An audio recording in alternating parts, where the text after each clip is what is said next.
우리 인사하겠습니다. 사랑합니다. 축복합니다. 어느 날 미국 나이가라 폭포를 향하는 강에 커다란 얼음덩어리가 떠내려가고 있었습니다. 그 얼음덩어리 위에는 양 한 마리가 얼어붙어 죽어 있었습니다. 그때 하늘에는 며칠째 아무것도 먹지 못하는 배고픔에 굶주린 독수리 한 마리가 날고 있었습니다. 얼음에 얼어붙어 죽어있는 양을 본 독수리는 쏜살같이 내려와 그 얼음덩어리에 안착을 했습니다. 그리고 먹이를 놓지 않으려고 발톱으로 양을 움켜쥐고는 고기를 뜯어먹기 시작했습니다. 굶주린 독수리는 이렇게 좋은 먹이는 먹을 수 있는 기회가 흔치 않다는 것을 알고 있었습니다. 그래서 독수리는 자신의 배만 채우겠다는 그 집착으로 인해 아무것도 듣고 볼 수 없게 되었습니다. 가면 갈수록 폭풍 소리가 우렁차게 들렸지만 독수리는 먹이만 먹겠다는 마음으로 인해 자신의 처한 상황을 깨닫지 못했습니다. 마침내 얼음이 폭포에 다다랐고 독수리는 이제서야 상황을 파악하고 날개를 펴고 나르려고 했습니다. 그런데 날개만 푸득거릴 뿐 독수리는 하늘로 날아가지 못했습니다. 왜냐하면 양털 깊게 박힌 발톱이 추위로 인해 이미 양과 함께 얼어붙었기 때문입니다. 결국 독수리는 양의 사체와 함께 폭포에 떨어져 죽고 말았습니다. 성도 여러분, 독수리는 잘못된 집착으로 인해 목숨을 잃어버렸습니다. 우리도 잘못된 집착을 가지고 살아간다면 낭떠러지로 떨어진 데 든다는 사실을 기억하며 살아가야 합니다. 국어사전의 집착은 어떤 것에 늘 마음에 쏠려 그것을 잊지 못하고 매달림을 뜻하고 있습니다.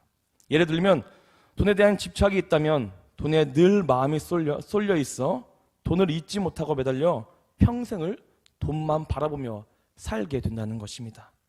하지만 오늘 본문은 잘못된 집착에도 불구하고 예수님께서는 그들에게 다시 한번 기회를 주시고 그들에게 사랑의 말씀을 선포해 주십니다. 오늘 본문은 22장은 누가복음 19장 28절에서부터 시작된 예수님의 공생의 가운데 마지막 주간이 성고난주간을 다루는 이야기의 부분입니다. 또한 오늘 부분은 예수님의 십자가 사건에 못 박히시고 죽음을 당하시는 십자가 사건을 중심을 두고 이야기가 진행되고 있습니다. 더욱이 우리가 가장 먼저 알아야 할 것은 오늘 사건이 일어나는 시간입니다.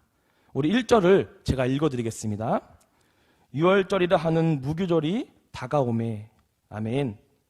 1절을 보면 유월절이라 하는 무교절이 가까우매라고 기록되고 있습니다. 여기서 유월절은 히브리어로 사페으 페사으라고 하며 그 뜻은 지나가다를 의미하고 있습니다. 이 말의 유래는 출애굽 과정에서 살펴볼 수 있습니다. 하나님께서는 이스라엘 백성들을 애굽 땅에서 내보낸다는 명령을 반복적으로 하셨습니다. 하지만 하나님의 명령을 거부한 바로왕을 심판하고 이스라엘 백성을 애굽 땅에서 이끌어내시기 위해 밤에 죽음의 사자를 내보내 처음 태어난 모든 것들을 죽이게 하셨습니다. 그로 인해 그날 밤 온 애굽 땅에서는 통곡 소리가 가득 울려 퍼졌습니다. 하지만 하나님의 자녀인 이스라엘 백성들에게는 이러한 죽음들이 없었습니다. 바로 흠없는 어린 양을 잡아 그 피를 문 임방과 좌우설조에 바르라는 하나님의 명령에 순종했기 때문입니다. 그런데 이때 이스라엘 백성들은 단지 장자의 죽음만을 면한 것이 아닙니다. 바로 430년 동안 지속되어 온 노예 생활 사슬을 끊게 되었고 애굽에서 나와 완전한 자유민족, 더 나아가 하나님의 백성으로 나아갈 수 있는 기회를 얻게 되었습니다. 그래서 이스라엘 백성들은 유월절이 다가오면 예루살렘에 모여 대축제를 벌였던 것입니다. 이렇게 감격스럽고 즐거운 날을 기념하기 위한 축제의 날에 잘못된 마음을 품고 온 자들이 있었습니다. 본문 2절을 우리 함께 읽겠습니다.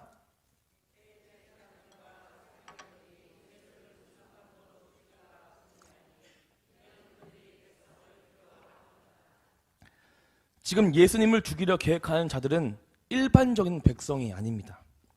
이들은 하나님과 인간 사이의 중보자 역할을 하며 백성을 대신에 하나님께 제사를 올려드리는 대제사장과 율법을 기록하거나 연구해서 백성들을 가르치는 전문 율법학자 서기관이었습니다. 그들은 이스라엘 백성 그 누구보다 예수님에 대한 믿음과 성경에 대한 지식이 높다고 자부하던 자들이었습니다. 가장 먼저 예수님을 따르고 말씀을 전해야 할 그 자들이 이제는 앞장서서 예수님을 죽이기 위해 혈안이 되어 있다는 것입니다. 왜 그들은 눈먼 자들로 변해버렸던 것일까요? 바로 그들은 물질과 세상 것들에 더 집착하고 있었기 때문입니다. 그로 인해 그들은 하나님의 아들인 예수님을 그리스도로 인정하지 못하고 바라보지 못하고 있었습니다. 하나님께서 하신 진리의 말씀, 구원의 말씀, 영생의 말씀에 눈이 멀고 귀가 막혀 있었습니다. 결국 그런 그들의 잘못된 집착 때문에 예수님을 십자에 못 박히는 죄악을 저지르게 되었습니다. 그 결과 그들은 무엇보다 중요한 자신들의 삶과 영혼을 빼앗기게 되었습니다.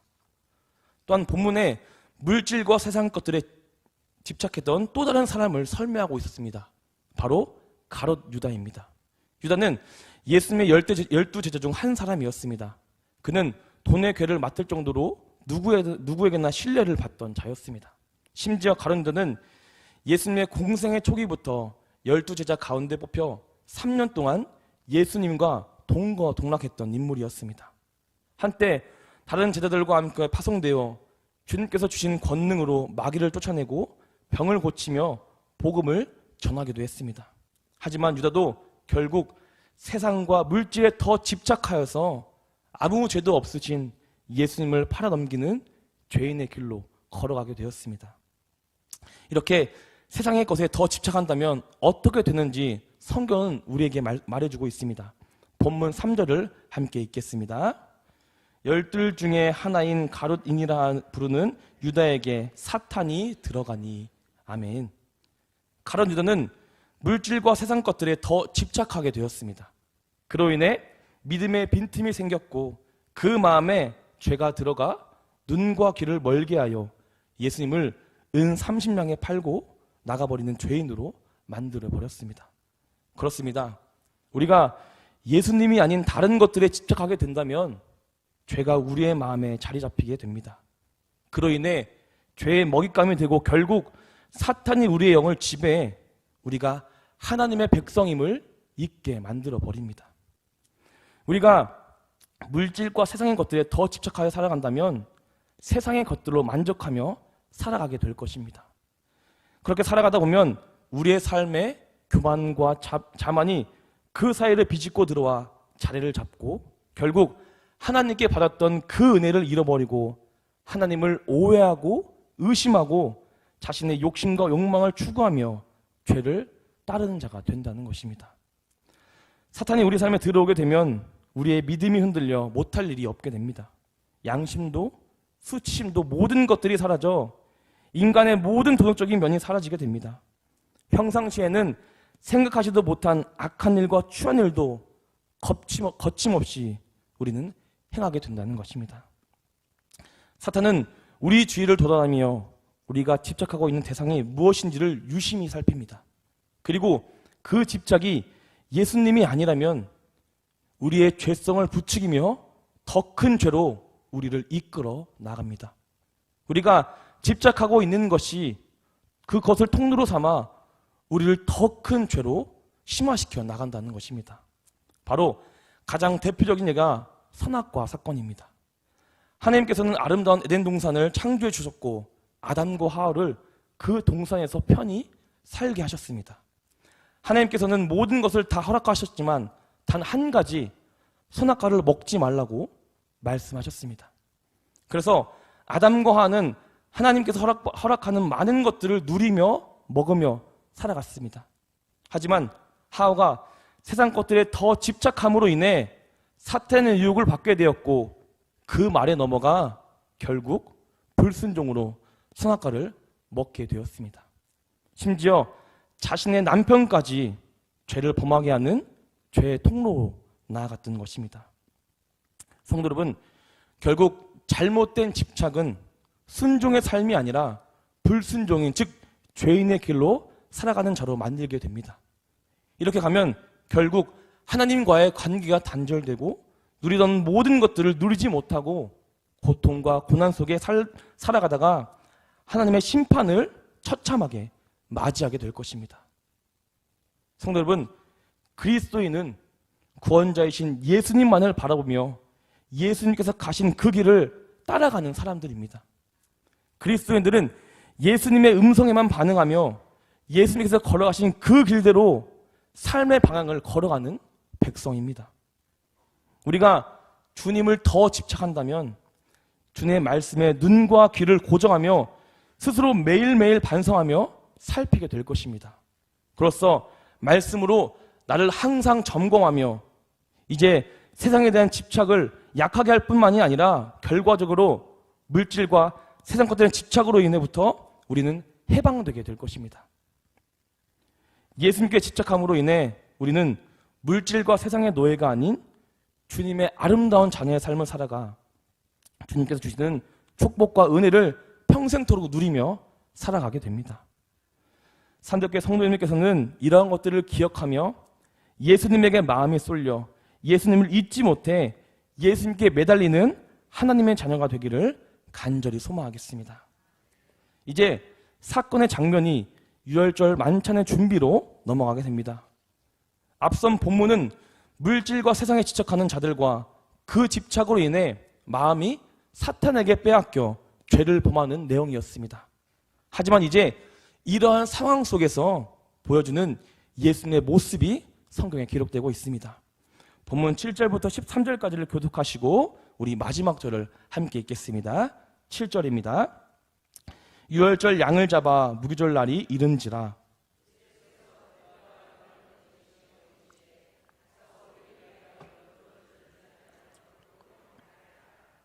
여짜오되 어디서 준비하기를 원하시나이까?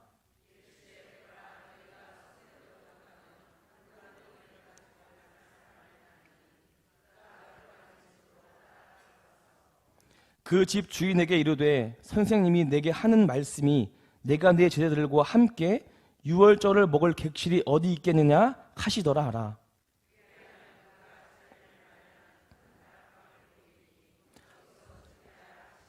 함께 읽겠습니다. 그들이 나가 그 하신 말씀대로 만나 유월절을 준비하니라. 아멘. 무교절은 유월절 직후 무교병을 먹으며 애굽 생활을 겪었던 고난과 이스라엘 백성을 이집트 땅에서 인도하여 내셨음을 기념하는 절기입니다. 유교절과 무교절 모두 하나님께서 이스라엘 백성들에게 새로운 생명의 은혜를 주심을 기억하는 날입니다. 하지만 예수님께서는 자신을 죽음에 넘겨주시러 준비하고 계십니다. 자신의 죽음이 유월절 어린 양을 대신해 죽음과 하나님 나라의 완성을 이뤄갈 죽음이라는 사실을 예수님은 분명히 알고 계셨습니다. 예수님께서는 자신을 죽이려는 계획에도 불구하고 유월절 만찬을 준비하고 계셨습니다. 예수님께서는 유월절과 무교절 이후 고난과 핍박, 제자들의 배신, 그리고 십자가에 고통스럽게 못 박혀 돌아가시는 모든 일들을 이미 알고 계셨습니다. 그럼에도 불구하고 우리 예수님께서는 모든 일들을 스스로 준비하고 있다는 것입니다. 물질과 세상 그것들로 집착으로 인해 자신을 팔려 계획하던 자들이 있음에도 불구하고 그들을 위해 그들 때문에 유월절 만찬을 준비하고 있다는 것입니다. 예수님께서는 자신의 마음을 말씀하셨습니다. 본문 15절부터 19절까지를 교독하시고 우리 19절을 함께 읽겠습니다. 15절입니다. 이르시되 내가 고난을 받기 전에 너희와 함께 이 유월절 먹기를 원하였노라.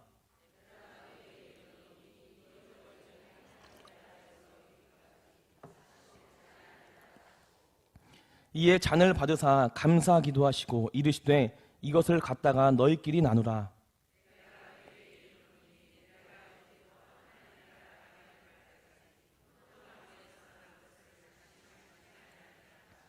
함께 읽겠습니다. 또 떡을 가져 감사 기도하시고 떼어 그들에게 주시며 이르시되 이것은 너희를 위하여 주는 내 몸이라. 너희가 이를 행하여 나를 기념하라 하시고. 아멘. 예수님께서 간절하게 원하셨던 것은 유월절 식사, 즉 성만찬이었습니다. 유월절 식사, 이 모두에 참여하는 것을 원하셨고 유월절 식사를 모두 함께 먹는 것을 예수님께서는 원하셨습니다. 더 나아가 예수님께서는 성만찬을 통해 모든 하나님의 자녀가 하나님 안에서 영원히 서로 연합하여 믿음 안에서 교제하는 것이었습니다. 서로 시기하고 질투하고 분열되는 것이 아니라 믿음 안에서 한 마음으로 하나님을 바라보는 것을 원하셨던 것입니다. 예수님은 자신의 피와 살을 의미하는 떡과 포도주를 나누며 성만찬을 준비하셨습니다. 그리고 우리의 죄를 위해 대신 죽음을 당하신 것을 통해 진정한 그리스도인의 모습을 다짐하며 결단하며 살아가기를 원하셨습니다. 그래서 우리가 하나님의 나라와 하나님의 뜻을 계획을 바라보며 물질과 세상에 대한 집착이 아니라 하나님의 말씀에 살고 하나님의 계획에 순종하는 거룩한 백성으로 살아가야 한다는 것을 우리는 기억해야 한다는 것입니다. 말씀을 마치겠습니다. 산덕교회 성도 여러분, 우리는 잘못된 집착으로 인해 잘못된 길을 가는 것이 아니라 예수님만을 집착하며 살아가야 합니다. 예수님께서 원하시는 일들을 행하며 살아가야 합니다. 예수님께서는 유월절 만찬을 원하셨습니다. 성만찬은 주님과의 동행한다는 것을 상징하는 예식입니다. 주님과 동행한다는 것은 영원한 생명과 죽음에 대한 승리하는 부활에 대한 확실한 믿음과 동참을 의미합니다. 또한 하나님의 나라와 의를 위한 희생과 고난, 세상 집착들을 내려놓으면서 오는 은혜를 의미합니다. 오늘 말씀 속에 예수님께서는 세상 모든 고통과 고난을 안고 우리를 위해 이 땅에서 삶을 살아가셨다는 것을 우리에게 기억하고 기념하라고 말씀하고 계셨습니다. 예수님께서는 잘못된 집착에도 불구하고 오히려 우리를 구원해 주시기 위해 모든 죄를 사하여 주셨습니다. 그것을 기념하며 기억하며 참된 그리스도인으로 살아가는 것을 간절히 원하셨습니다. 이 사실을 마음속 깊이 새기며 하나님을 간절히 원하며 예수님을 간절히 원하며 복된 은혜와 축복 속에 살아가기를 간절히 소망하겠습니다. 더욱이 오늘은 입교와 세례 예식이 진행됩니다. 세상을 집착하는 것이 아니라 예수님의 사랑과 은혜를 기억하며 살아가는 것을 다짐하기 위해 새로운 아들과 딸들을 태어나기 위해 이 자리에 나왔습니다. 우리 세례자 및 입교자 분들께서도 어떠한 상황이 닥쳐도 세상을 의지하고 세상을 바라보는 것이 아니라 주님만을 의지하고 주님만을 바라보는 거룩한 자녀가 되기를 간절히 기도하겠습니다.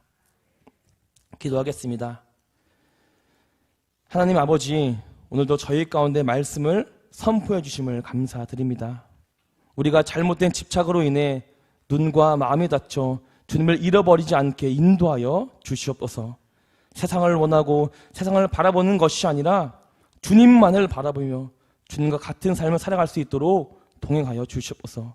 또한 우리에게 주신 은혜와 사랑을 항상 기억하며 주님이 원하시는 거룩한 백성으로 살아갈 수 있게 생명의 길을 열어 주시옵소서. 주님, 이제 세상으로 돌아갑니다. 우리가 세상 속에 살아가서라도 그리스도임을 간절히 기억하고 주님의 향기와 복음을 전달할 수 있게 우리 삶 가운데도 계획하고 인도하여 주시옵소서. 감사합니다. 살아계신 예수 그리스도의 이름으로 기도드렸습니다.